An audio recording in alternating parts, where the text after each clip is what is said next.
Dilimizin vətən adlı sözü var, gönlümüzün ateşi var, közü var. Qələbəni qanımızla yazarıq, bu torpağın eşiğində biz varıq.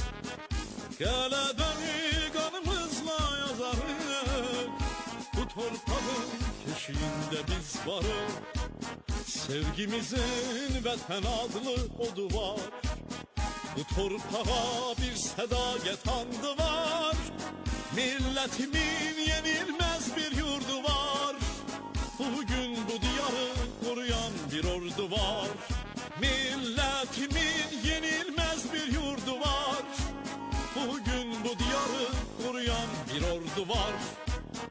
İleri oğullar vətən eşqinə, zəfərlər səsləyir yenə.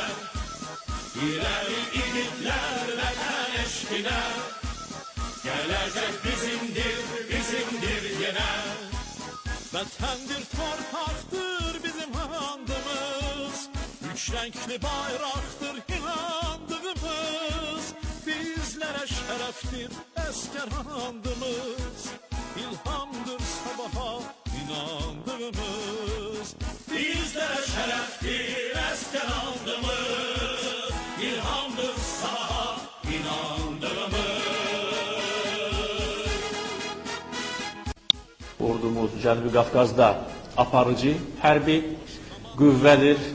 Bizim ordumuz böyük nailiyyətlərə çatıbdır və biz heç vaxt imkan verə bilmərik ki, anti-milli ünsürlər ordumuzu qaralasınlar, ləkələsinlər, ordumuza kölgə salsınlar. Buna heç vaxt biz imkan vermərik.